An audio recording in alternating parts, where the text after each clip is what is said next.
Olá, boa tarde. Você acompanha agora as principais notícias do Brasil e do mundo desta segunda-feira.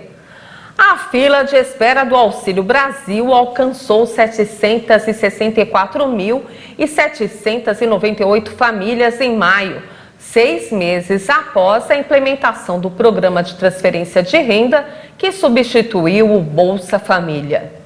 O novo programa paga um benefício mínimo de R$ 400 para qualquer família, independentemente da composição.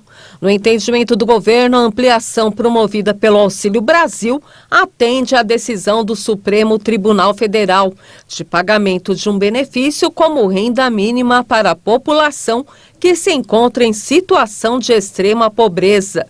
As linhas de pobreza no país são definidas com base na legislação do Programa de Transferência de Renda. Antes seguiam as linhas de elegibilidade do Bolsa Família e agora as do Auxílio Brasil. De acordo com o programa, as famílias em situação de extrema pobreza têm renda familiar per capita de até R$ 105 mensais. Já as famílias em situação de pobreza têm renda familiar mensal per capita entre R$ 105,01 e R$ 210. Segundo o Ministério da Cidadania, ao ser implementado, o Auxílio Brasil zerou a fila de espera por benefícios da transferência de renda. Em novembro de 2021, o programa absorveu apenas os beneficiários do Bolsa Família, que somavam 14.500.000 famílias. A partir de janeiro de 2022, o número de beneficiários chegou ao patamar de 17 milhões e tem subido desde então. O total de beneficiários do Auxílio Brasil em maio foi de 18.119.192 famílias. E o assunto continua sendo o Auxílio Brasil. A Caixa Econômica Federal paga hoje a parcela de junho para os beneficiários com número de inscrição social, NIS, com final 2. O valor mínimo a ser pago é de R$ 400 e as datas seguem o modelo do Bolsa Família, que realizava os pagamentos sempre nos 10 últimos dias do mês. O voto feminino é o que vai ter mais peso nas eleições desse ano. O Tribunal Superior Eleitoral traçou o perfil do eleitorado brasileiro. O TSE revelou que a mulher com ensino médio e idade entre 45 a 59 anos é a maioria entre os aptos a votar. Segundo o levantamento do Tribunal Superior Eleitoral, nas eleições desse ano, há 8.600.000 mulheres a mais que homens para decidir o futuro político do país. Neste ano, 152.100.000 pessoas estão aptas a votar, quase 13,5% a mais em relação às eleições de 2018, quando eram 147.100.000 eleitores. O público feminino também é maioria em quase todos os recordes por região e escolaridade.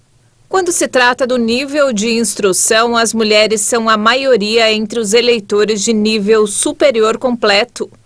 Elas também dominam com o ensino médio completo. Já os homens são a maior parte entre os eleitores sem escolaridade informada, mas que sabem ler e escrever.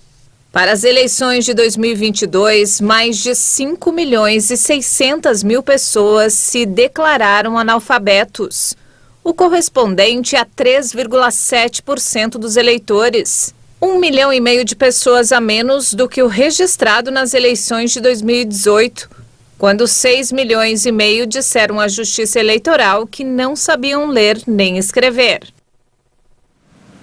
Falando sobre guerra, as importações chinesas de petróleo russo aumentaram 55% em ritmo anual em maio.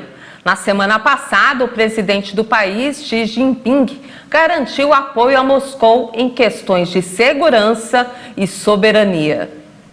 A China importou da Rússia 8,42 milhões de toneladas de petróleo em maio, superando os envios de combustíveis da Arábia Saudita. que normalmente é o maior fornecedor do país, registrando um aumento de 55% em ritmo anual. Os números representam um aumento de 5,44 milhões de toneladas importadas pela China na comparação com maio de 2021. Os dados chineses foram publicados na semana em que o conflito da Ucrânia vai completar 4 meses e quando outros compradores evitam o petróleo russo. Na semana passada, o presidente chinês Xi Jinping assegurou ao russo Vladimir Putin seu apoio em questões de soberania e segurança. O Kremlin anunciou que os dois líderes concordaram em aumentar a cooperação econômica diante do que chamaram de sanções ilegais impostas pelo Ocidente. Várias nações adotaram medidas sem precedentes contra a Rússia em represália pela invasão da Ucrânia. Moscou procura novos mercados e fornecedores para substituir as empresas estrangeiras que abandonaram o país. Você vai conferir agora uma descoberta super bacana que visa minimizar os danos causados ao meio ambiente pelo uso de plástico. Cientistas australianos parecem ter feito uma descoberta preciosa para auxiliar na reciclagem. Veja só. Cientistas da Universidade de Queensland, na Austrália, descobriram que as superlarvas de tenebro gigante se alimentam de poliestireno, uma das formas mais comuns de plástico. Suas enzimas intestinais podem ser a chave para taxas de reciclagem mais altas. As larvas de tenebro gigante chegam a 5 centímetros e são criadas como alimento de répteis e aves e até mesmo para ingestão humana em países como México e Tailândia. Uma equipe de cientistas alimentou as superlarvas com diferentes dietas durante um período de 3 semanas. Umas receberam espuma de poliestireno, comumente conhecido como isopor. A equipe confirmou que elas podem sobreviver com uma dieta única de poliestireno e inclusive ganhar uma pequena quantidade de peso em comparação com os exemplares que não receberam nenhum alimento. Isso sugere que as larvas podem obter energia ao comer poliestireno. Embora as superlarvas tenham concluído seu ciclo de vida, se transformando em pupas e depois em besouros adultos, os testes revelaram uma perda de diversidade microbiana em seus intestinos e patógenos potenciais.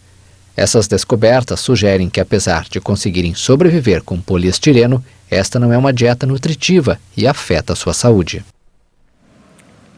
A tartaruga verde, espécie típica da Baía de Guanabara, deixou a lista de animais ameaçados de extinção e é agora considerada uma espécie quase ameaçada. Isso significa que houve aumento do número de tartarugas dessa espécie, mas a preservação ainda depende de ações constantes.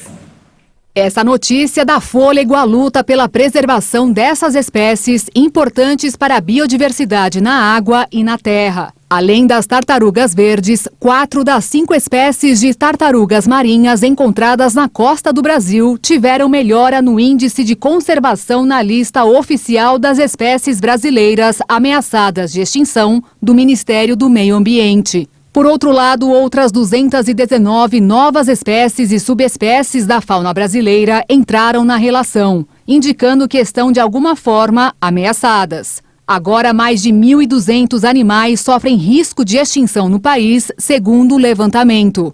No Rio de Janeiro, um dos grupos que se dedica a pesquisar e fazer ações de conservação direcionadas a essa espécie no ambiente costeiro e marinho é o projeto Aruanã, fundado oficialmente há 10 anos, que atualmente acompanha a espécie na praia de Itaipu, em Niterói, e na Baía de Guanabara. Foi o projeto Aruanã que levantou os primeiros dados no Brasil sobre a captura de tartarugas marinhas na pesca de arrasto de fundo industrial. Ao longo dos anos, o projeto tem recebido da população mais relatos sobre avistamentos de tartarugas verdes, o que pode ser um indicativo do aumento no número da espécie no rio.